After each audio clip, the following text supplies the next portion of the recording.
Nosso Senhor Jesus Cristo, por intermédio de quem obtivemos igualmente acesso pela fé a esta graça na qual estamos firmes e gloriamo-nos na esperança da glória de Deus.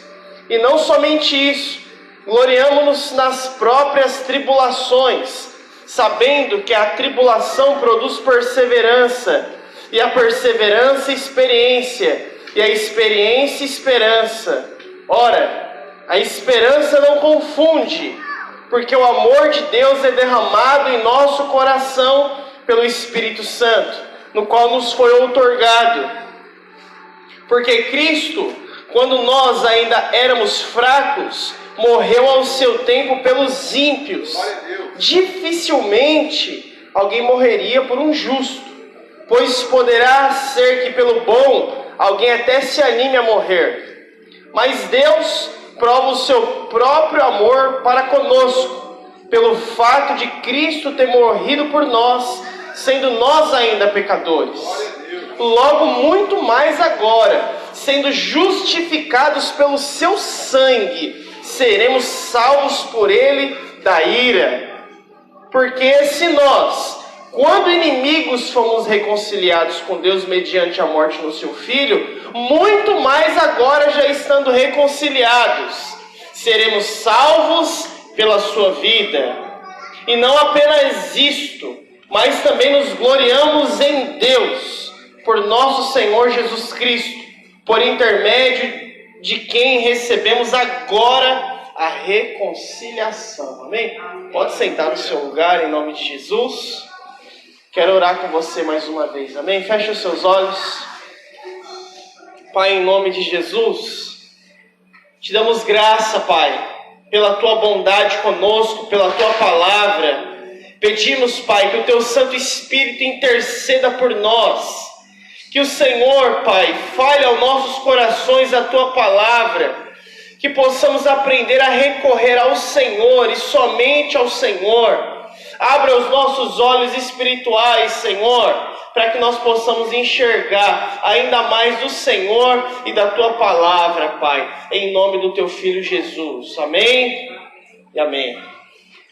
Como o Adriano cochichou, ele quase falou, amanhã comemora o Halloween. Tô brincando, o Adriano não falou isso não, o Adriano falou da Reforma Protestante. Mas amanhã é Halloween aqui fala, né? Isso aí também? Também é dia 31 de outubro, você sabia disso? E nas escolas aqui, no nosso Brasilzão de meu Deus, vamos dizer que 95% das escolas ou mais vai falar a respeito do Halloween. Talvez uma escola ou outra fale a respeito da Reforma Protestante. Mas amanhã, dia 31 de outubro de 2019, é comemorado 502 anos da Reforma Protestante. Aí você fala, e daí? Mas é importante, meu irmão. E hoje nós vamos falar a importância da Reforma Protestante nas nossas vidas. E que a importância da Reforma Protestante não é um e daí.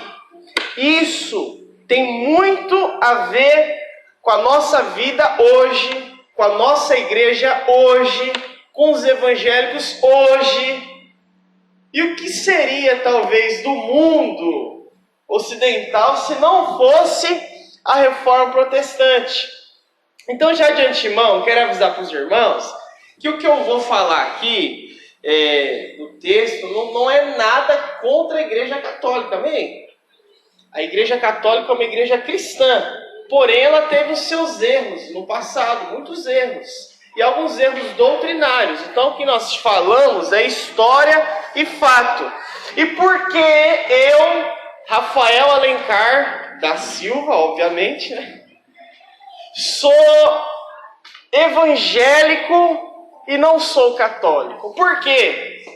Porque eu sou um católico, porque eu sou um cristão protestante e porque eu não sou um católico romano. Há algumas diferenças, irmãos, de nós sermos hoje protestantes e não sermos católicos. Então, se alguém perguntar assim para você, qual a sua religião? Sabe aquele pessoal que faz pesquisa? Geralmente a gente fala assim, você é o quê? Eu sou crente, né? crente, né? Minha mãe dizia, crente até o diabo é, né? Nós somos, aí outras pessoas dizem assim, somos evangélicos, já está dando uma melhorada. Melhor seria, eu sou um cristão protestante. Você está protestando o quê? Essa é a pergunta. Dá uma cutucada no irmão que está do seu lado assim. Qual é o seu protesto? Pergunta para ele. Fala, pastor, a gasolina tá cara. Feijão não baixa. Tá difícil a situação. Nós vamos fazer feira, esse é o meu protesto. Não é desse protesto que eu estou falando, meu irmão. Nosso protesto é outro. Porém, nós somos protestantes. Agora, onde nasceu esse protesto? E por que esse protesto é importante para nós nos dias de hoje? Então, há 502 anos atrás, só o Cícero era vivo naquela época, irmão.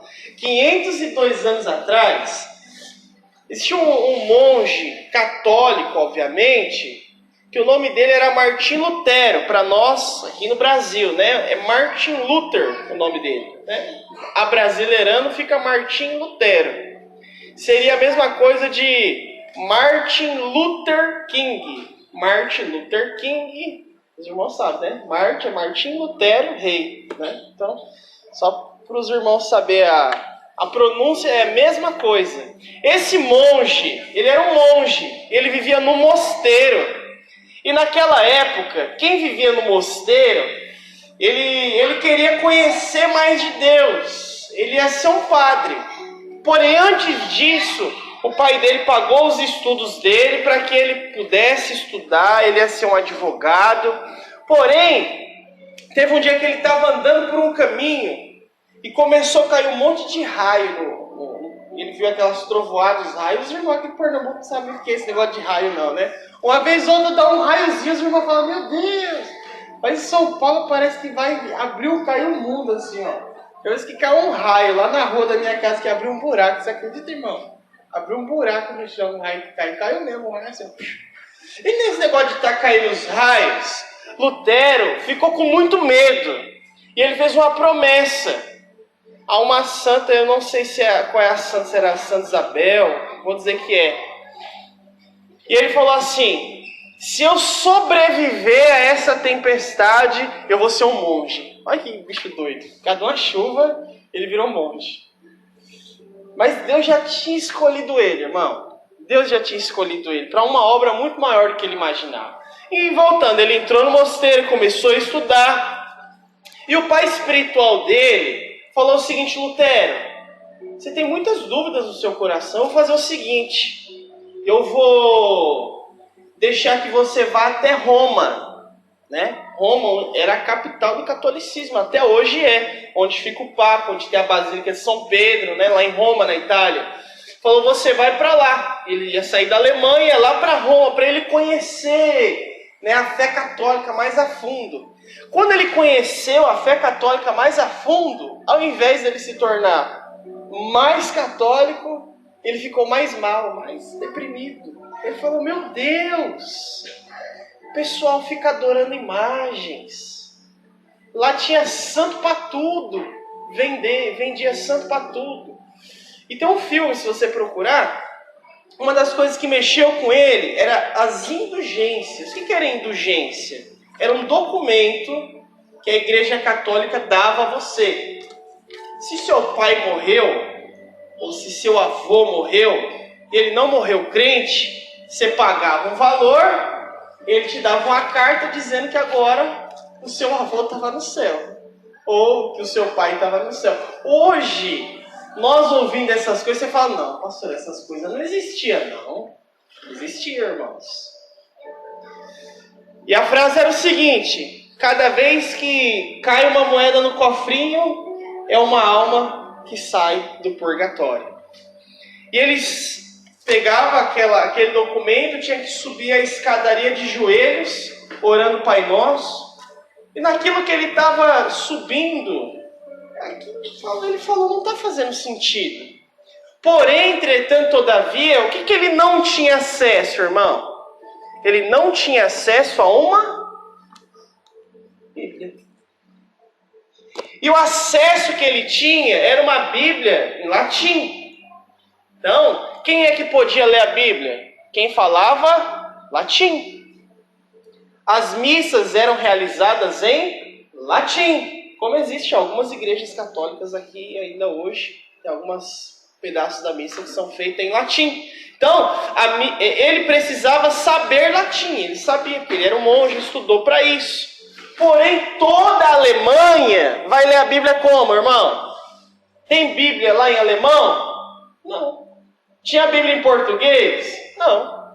Já havia começado algumas traduções em inglês. O que acontece? Lutero começa a ler a palavra de Deus. E como ele começa a ler a palavra de Deus, Romanos 5:1 que nós lemos aqui, por exemplo, diz assim: justificados, pois, mediante a... Ele fala, peraí, é que me justifica é a fé? Não é o Papa? Não é a igreja? Não é a tradição? E aquilo começou a mexer com ele. Aquilo começou a mudar algo dentro dele. E ele começou a fazer o quê? Estudar mais a palavra de Deus. Estudar mais a palavra de Deus. Conhecer mais a palavra de Deus. Romanos, capítulo 1, versículo 17, um dos textos principais da Reforma Protestante é: o justo viverá pela fé. O justo viverá pela fé. E a Igreja Católica, na época, e por que eu estou falando da Igreja Católica? Porque na época só existia a Igreja Católica. Meu irmão, não existia nenhuma outra igreja. Hoje, existem muitas outras igrejas. Porém, na época existia apenas Igreja Católica Apostólica Romana. Ponto. Mais nada.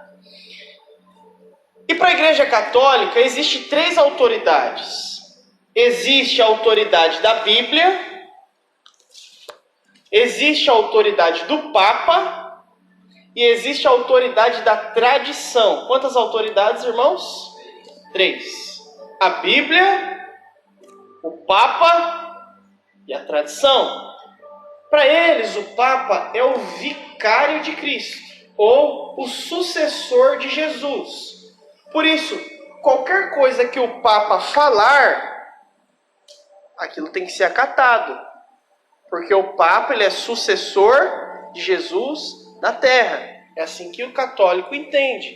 E uma outra coisa é o que a tradição diz. A Bíblia não diz que no dia 2 eu tenho que ir lá no cemitério orar pelos mortos. A Bíblia não diz que eu tenho que orar pelos mortos. Mas a tradição diz. A tradição foi ensinado assim. Diz que no dia 2, dia de finados, eu tenho que acender uma vela. A Bíblia diz? Não. Mas a tradição diz. E nisso, ele continuou estudando a palavra de Deus. E nisso ele escreveu muitos textos, irmãos. Muitos textos. E esses textos a qual ele escreveu ia muito contra ao que a Igreja Católica falava. E um do seu principal escrito, qual foi? As 95 teses. Então, essas 95 teses, ele foi lá na porta do castelo de Wittenberg e pregou. Naquela época não tinha Facebook para ele postar, irmão. Então ele teve que pegar o texto e colocar lá na porta do castelo da igreja, na porta da igreja do castelo lá. Onde todo mundo que fosse passar ia ler. Sabe o que fizeram? Quem não quer ler faz o quê? Arranca. Os caras arrancou e fizeram o quê? Não, ainda não, mas eles iam fazer isso depois. Antes deles colocar fogo, naquela época, especificamente naquela época, estava inventando um negócio chamado impressora. Mas não é esse negócio que tem na sala do pastor Rafael não, irmão. Impressora era uma coisa gigantesca. E a imprensa estava nascendo. Pegaram aquelas 95 teses, colocaram na prensa e divulgaram a Alemanha inteira nas 95 teses. Aquele negócio explodiu. Pum! falaram: quem é esse tal de Lutero? Até o Papa ficou sabendo que era Lutero. Fizeram um concílio, chamaram Lutero e falou: ou você nega tudo que escreveu, ou nós mata você. Simples assim, irmão. Então ele chega lá, ele tem a oportunidade de negar ou de continuar afirmando tudo que ele escreveu. Porém, Lutero não é o primeiro reformador, irmão. Veio muitos homens antes dele. Veio John Wycliffe, veio John Hus, veio muitos outros homens antes de Lutero. O que aconteceu com esses homens? Veio Savonarola. O que aconteceu com todos esses homens que vieram antes de Lutero? Foram para a fogueira. Todos eles foram queimados na fogueira como hereges. O que aconteceu com Lutero? Eles saíram recolhendo todos os textos de Lutero e queimaram. Mas o que aconteceu com Lutero? Ou você nega, ou você morre. E Lutero fez o quê? Não negou. Então, só que o povo já conhecia Lutero. Lutero já estava famoso. Então, você matar uma pessoa que é conhecida não é tão fácil. Então, eles fizeram uma emboscada para tentar matar Lutero. Quando esse pessoal que fez uma armadilha para emboscar Lutero, fizeram uma armadilha antes para salvar Lutero. Nem Lutero sabia disso. Ele foi sequestrado por alguns amigos dele, porque lá na frente iam sequestrar ele para matar. Colocaram ele lá num castelo, esconderam ele. Ele ficou com a barba grande, deram uma outra roupa para ele, cortaram o cabelo dele, falou: agora você vai ser o Jorge. Você não é mais o Lutero. E ele ficou escondido naquele castelo durante anos. Sabe o que ele fez durante todos esses anos? Ele ficou traduzindo a Bíblia. Traduzindo a Bíblia para o alemão. Então o alemão hoje é o alemão porque nem existiam algumas palavras. Quem criou algumas palavras foi o próprio Lutero. Então o alemão que existe hoje, ele existe por causa da Bíblia. O francês que existe hoje existe por causa da Bíblia. Agora, assim, eu só fiz um panorama pequenininho para você. Talvez você não vai lembrar muito da história, mas você pode assistir o filme, pode procurar lá, Lutero. Isso vai ser um filme que você vai gostar bastante. Depois disso, que conseguiu vir a reforma protestante, ela tinha que se consolidar. Como que ela se consolida? Com 5 solas. O pastor está falando no grego aí agora. É latim, viu, irmão? Solas. Eram 5 somente. Então, primeiro, como que eles fizeram uma forma de sintetizar, de simplificar o que era a reforma protestante? Era apenas 5 coisas. A primeira era somente a fé, nada além da fé, somente a fé. A outra era somente a Escritura. A outra, somente Cristo, somente a graça e somente Deus dá glória. Esses são 5 solas da reforma protestante. Assim foi sintetizado e simplificado. Então, assim, pelo pouco tempo que eu tenho, eu vou tentar falar para vocês rapidamente a respeito desses 5 solas e a importância desses 5 solas na nossa vida hoje. A gente vai aprender que quando eu conheço 5 solas, eu não vou ficar sendo enganado aí por uns pastor mau caráter, por os gurus aí fora, por denominação que não é fiel à palavra de Deus. Agora, como que eu vou saber disso? Quando eu aprendo um pouco mais da palavra de Deus, dos 5 solas. E o primeiro é somente a fé. Nós lemos Romanos 5:1, diz: justificados, pois, mediante a... O que justifica você, irmão? Fé. Somente a fé pode justificar você, nada mais. Nada mais pode fazer com que você se torne justo. Aí alguém fala: não, mas você, para se tornar um homem justo, piedoso, você tem que pagar uma promessa. Você vai ter que andar de joelho daqui até a Aparecida do Norte, lá em São Paulo. Meu Deus. Sabe que todo ano tem peregrinação lá. Aparecida do Norte é um lugar muito conhecido. E tem muitas pessoas que vêm lá na Dutra, lá, fazendo aquelas, pagando promessa, vindo a pé, alguns, boa parte do caminho de joelho, pagando promessas. Porque eles acham que é aquilo que eles estão fazendo que os justifica. Mas o que nos justifica? A fé. Não é aquilo que é oferecido num culto de uma igreja neopentecostal. Por exemplo, compre essa vassoura ungida e varra todo o mal da sua vida.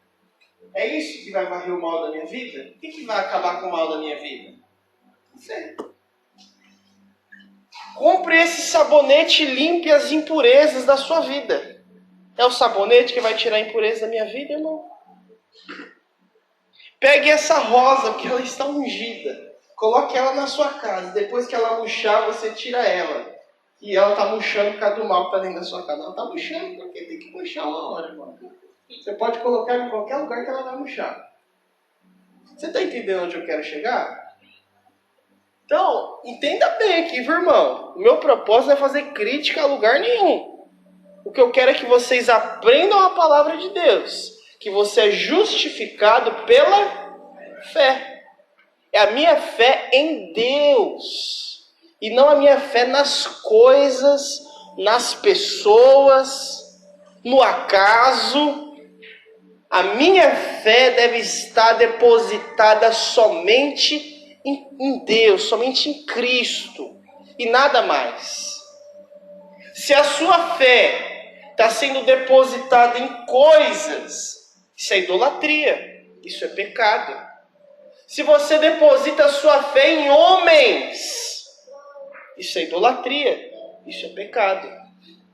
Então, a minha fé é somente em Jesus. Por isso que o primeiro sola da reforma protestante é esse. Sola fide. Não é fede não, meu irmão. Somente a fé. Fala assim para quem está do seu lado, assim, irmão. Procure somente a fé. Nós somos justificados somente pela fé. Nada mais. Pegue sua Bíblia, vá comigo lá em 2 Timóteo. 2 Timóteo. É lá no finalzinho da sua Bíblia, viu? Capítulo de número 3.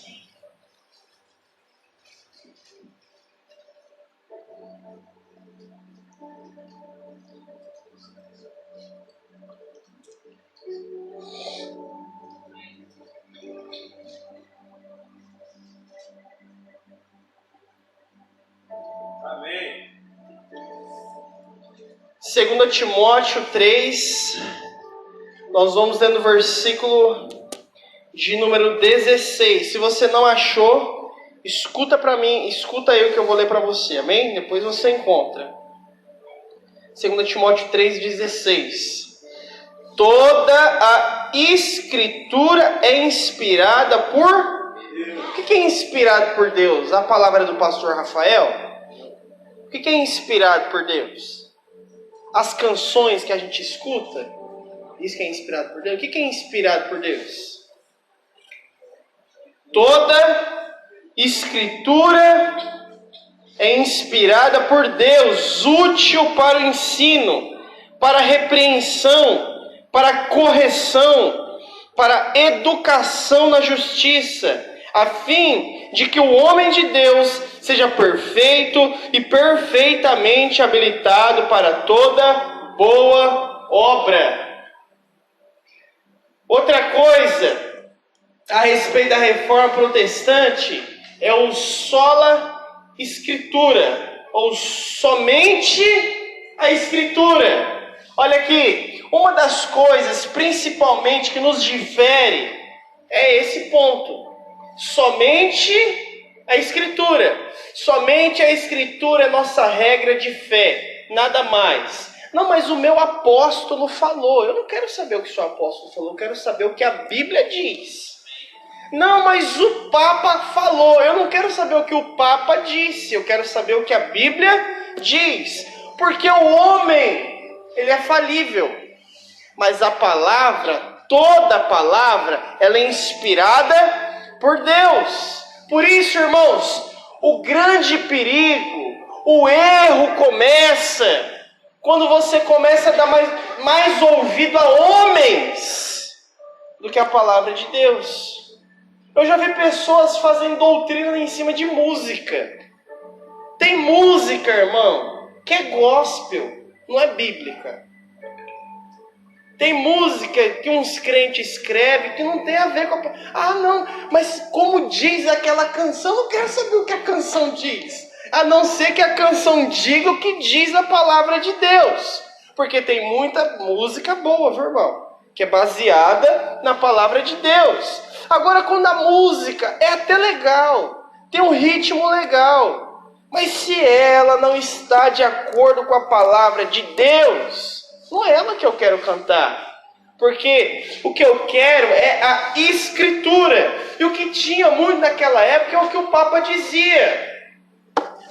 O Papa dizia que o papel da indulgência é tirar alguém do inferno. Mas a Bíblia diz isso? Não. Se a Bíblia não diz, com quem que eu vou escolher ficar? Eu fico com o Papa ou eu fico com a palavra? E nisso tem essa cisão, esse rompimento. E Lutero fala, não. Somente a Escritura. Essa aqui é a nossa regra de fé. O que ela diz, nós fazemos. O que ela não diz, nós não fazemos. O que a palavra de Deus é a favor, nós somos a favor. O que ela é contra, nós somos contra. E vários concílios da Igreja Católica na época iam muitos um contra os outros. Um Papa dizia uma coisa e depois que ele morria vinha outro Papa e dizia outra. Mas a palavra de Deus, ela não muda. A palavra de Deus, ela é uma só. Ela permanece e permanecerá eternamente. Que vão passar céus e terra, mas a palavra do Senhor não. Que a palavra do Senhor é uma. Por isso, o que nós temos que aprender é amar a palavra de Deus. Por que tem tanto crente enganado? Por que tem tanto crente manipulado? Por que tem tanto crente que parece que fizeram lavagem cerebral na cabeça dele? Porque ele abandonou a Escritura para se manter apenas no que ele ouve. Ele ouve, ele acredita. Ah, mas o fulano falou para mim. Fulano, o apóstolo, o pastor ciclano disse. Certo, mas você conferiu? Você observou? Você leu? Por isso, olha aqui para mim. Quando você abandona a palavra de Deus, você está deixando de ser um protestante. O protestantismo, o protesto vem assim. Queremos somente a Escritura. Esse é o nosso protesto. Naquela época não se tinha as Bíblias no seu idioma local.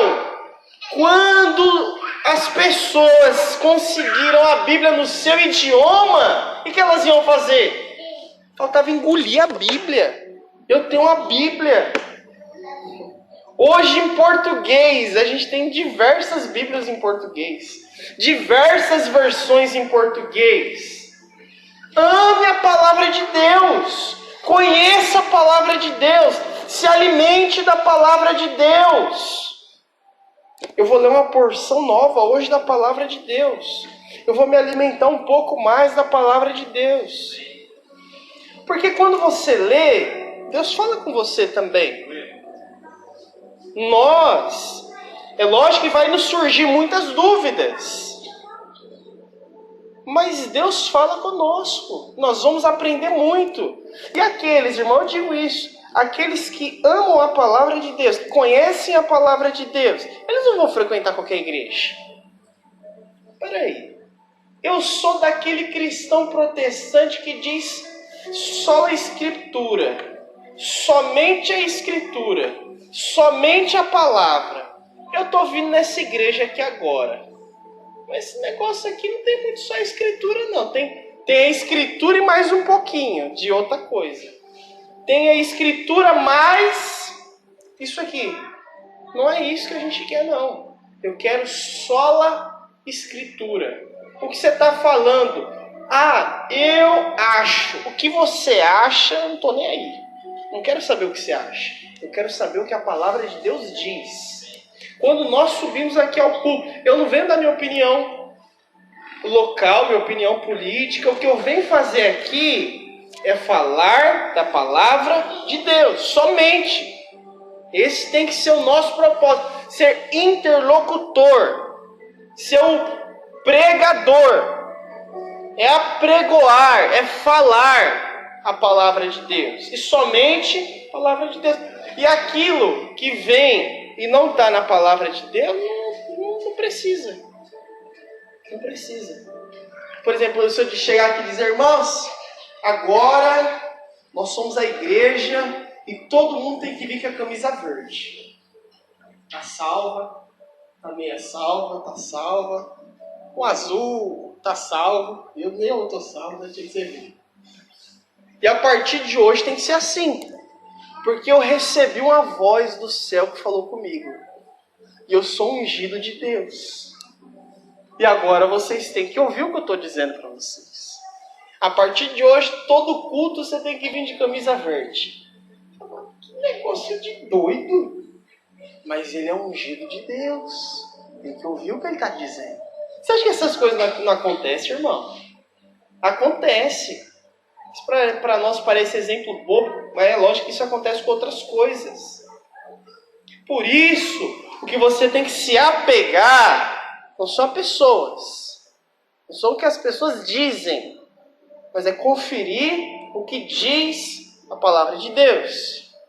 Outro sola, somente Cristo, os solos Cristos. Mateus capítulo 17, que se abra muito rápido por causa do nosso tempo. Já achei, já estou lendo, quem não achou, escuta, anota e confere quando chegar em casa. 17, versículo de número 5, diz assim, Mateus 17, 5. Falava ele ainda, quando uma nuvem luminosa os envolveu. Vindo da nuvem uma voz que dizia, este é o meu filho amado, em quem me comprazo. A ele ouvi. Então, eles foram para o monte orar. Essa passagem é conhecida como a transfiguração. Jesus está lá, vê uma nuvem, eles escutam uma voz saindo da nuvem. A voz de Deus, dizendo, esse aqui, a respeito de Jesus, é o meu filho amado. A ele ouvi. Escute o que ele tem a dizer. Ouvindo os discípulos, eles caíram de bruços, tomados de grande medo. Aproximando-se deles, tocou-lhes Jesus, dizendo, erguei-vos e não temais. Então eles, levantando os olhos, não viram ninguém, senão... Quando nós levantamos os nossos olhos, eu não tenho que ver nada, ninguém, eu tenho que ver quem? Cristo. Quando eles ouviram aquela voz, os discípulos caíram de bruços. Chega Jesus e fala assim, se levanta, não tenha medo. Quando eles levantam os olhos, eles não veem mais ninguém. Eles não veem Elias lá. Eles não veem Moisés lá. Quando eles levantam os olhos, eles veem quem? Jesus. E Senhor, Deus tinha dito, esse aqui é o meu filho amado, aí ele ouvi. Não era para ouvir o Moisés, não era para ouvir Jesus, somente Cristo. É só Ele que nós precisamos, irmãos. Lá no livro de Gálatas, o apóstolo Paulo é um livro de exortação, porque o povo estava da seguinte forma, vocês, para ser salvos, vocês precisam crer no Evangelho de Jesus e... Já viu aquele negócio? Você precisa de Jesus, mas você também precisa fazer isso. O que nos salva, irmãos, é Cristo e somente Cristo. Então lá, o pessoal de Gálatas era mais ou menos assim: vocês precisam do Evangelho de Jesus e vocês precisam se circuncidar para ser salvos. Vocês precisam de Jesus e vocês precisam guardar o sábado. Vocês precisam de Jesus e vocês precisam fazer as festas necessárias. Vocês precisam de Jesus e vocês não podem comer alguns alimentos. Vocês não podem comer carne de porco, vocês não podem comer nada disso. Chega o apóstolo Paulo e fala: quem te enfeitiçou? Eu preguei o Evangelho para vocês, o Evangelho de Jesus. É só dele que vocês precisam, de mais ninguém. Então o que salva você não é a Igreja Batista Água Viva, não é a Igreja XYZ. O que salva você é Cristo, é nascer de novo. É Ele que a gente precisa. Somente Cristo. É Ele que pode dar a salvação a alguém. Mas naquela época o protesto veio porque o Papa dava salvação. E o Papa perdoava pecado. Então, eles iam construir a Basílica de São Pedro, que é enorme, que existe lá em Roma hoje. Então, eles estavam construindo. E se você pagasse um valor, o Papa dava uma carta de perdão dos seus pecados. E Lutero falou o seguinte: se o Papa pode perdoar os pecados de alguém, por que ele não faz isso de graça logo por todo mundo? E perdoa os pecados de todo mundo de uma vez? Não faz sentido? Se o Papa pode perdoar pecado, por que não perdoa logo de todo mundo? Lutero falou: está errado. Só Cristo perdoa. Só Ele pode perdoar pecado. Somente Cristo. É só Ele que eu tenho que ouvir. Mais ninguém. Outro sola. Somente a graça. Eu sou salvo pela graça. Não de obras, para que ninguém se glorie. Você pode pegar sua Bíblia e ler lá depois. Efésios capítulo 2, do 1 ao 9. O apóstolo Paulo, quando escreve aos Efésios, ele diz: nós somos salvos pela fé, pela graça, mediante a fé. Isso não vem de vós, não é de obras para que ninguém se glorie. Então, eu sou salvo, irmãos, é pela fé, sou salvo pela graça, mediante a fé. Então, não sou salvo pelas obras. Tem gente que faz o quê? Tem que dar uma cesta básica para o pobre. Que aí eu vou me sentir melhor e vou ser salvo. Aprenda uma coisa, irmão. Nós somos salvos pela graça. Por isso nós realizamos algumas obras. A gente ajuda o pobre, a gente ajuda o necessitado, a gente ajuda quem precisa. Olha aqui para mim, irmão. A gente ajuda quem precisa. Agora, ajudar quem precisa não traz salvação para você. Você pode ajudar tudo que for mendigo na rua, irmão. Mas se você não nascer de novo, você vai para o inferno sem pagar pedágio. Você vai direto. Porque não é isso que traz salvação para você. Não é porque você ajudou teu vizinho. Não é porque você é um cara legal. Não é porque você é um cara bonzinho. Não é de obras para que ninguém se glorie. Outro ponto. Agora eu quero que você abra a sua Bíblia. Romanos, capítulo de número 11.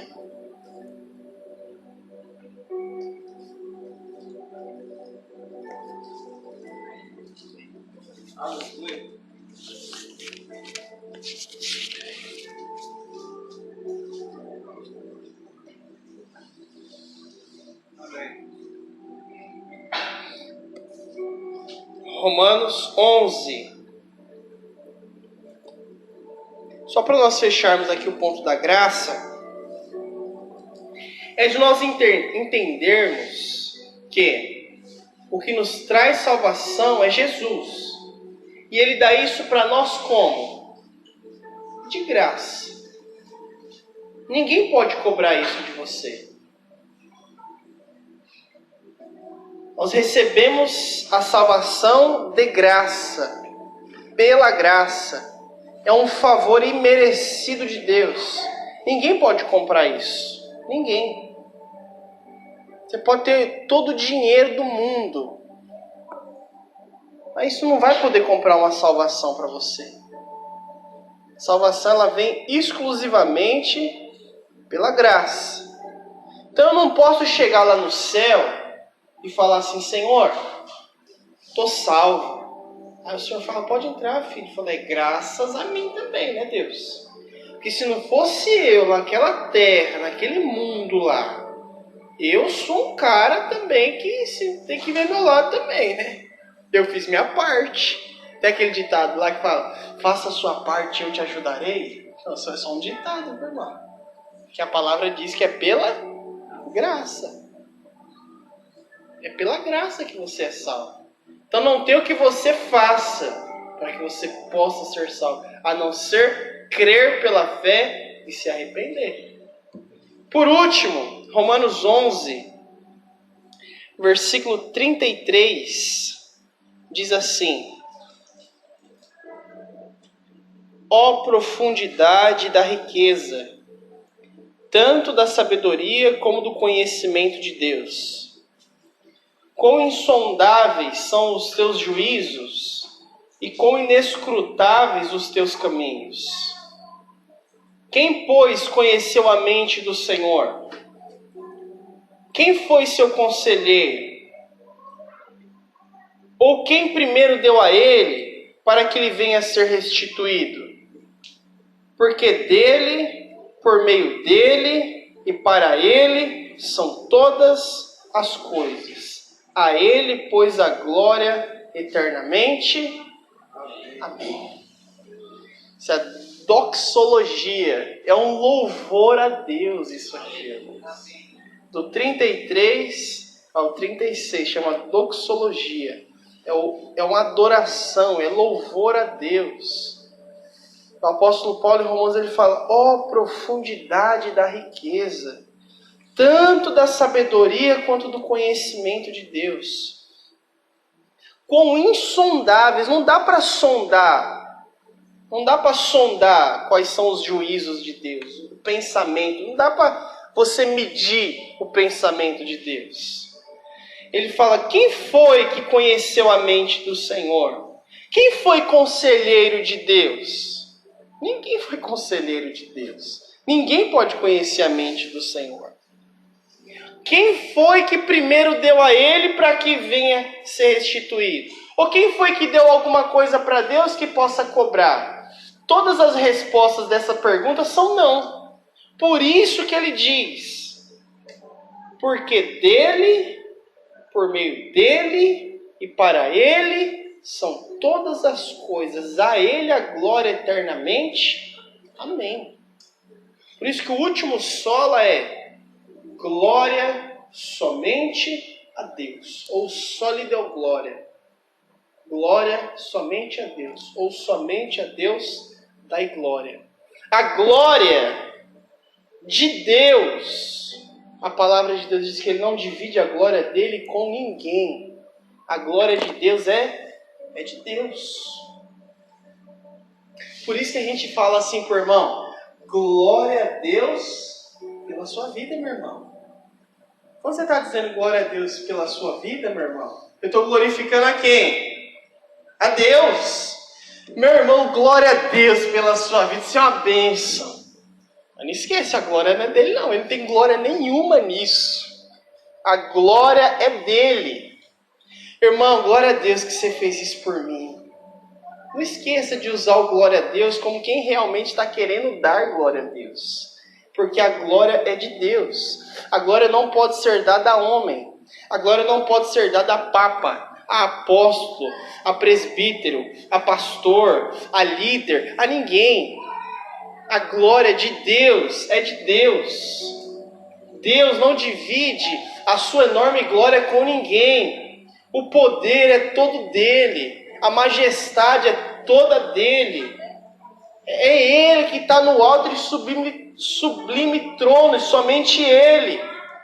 Por isso que nós, quando vemos com o apóstolo Paulo, quem foi que conheceu a mente de Deus? Quem foi seu conselheiro? Ou quem foi que deu para Deus que Deus está devendo para alguém? Não, é tudo dele, para ele, por meio dele é ele. A nossa vida, irmão, deve ser vivida para dar glória a ele. Nós temos que viver a nossa vida para glorificar a ele, somente a ele. Essa tem que ser a nossa vida. Por isso que o salmista, lá em Salmo 115, foi até o texto que eu ministrei lá em Xande Cruz domingo, Salmo 115, o salmista diz assim: não a nós, Senhor, não a nós, mas ao teu nome dá glória. Não a nós, irmãos, não a nós. Nem a nós protestantes, nem a nós evangélicos, nem a nós água viva, nem a nós, não a nós, mas ao teu nome dá glória, não a nós. Que a nossa vida sempre, irmão, glorifique ao Senhor. Agora aprenda uma coisa. Calvino dizia o seguinte, que o coração do homem é idólatra. A gente sempre está idolatrando alguma coisa ou alguém. Sempre. Olhe sempre o seu coração. Nunca idolatre um filho. Nunca idolatre o cônjuge. Nunca idolatre um líder. Nunca idolatre alguma coisa que você possui. Porque nesse lugar do seu coração, a glória só pode ser dada a Deus, somente a Ele. Somente a Ele. O meu coração só lhe dá glória.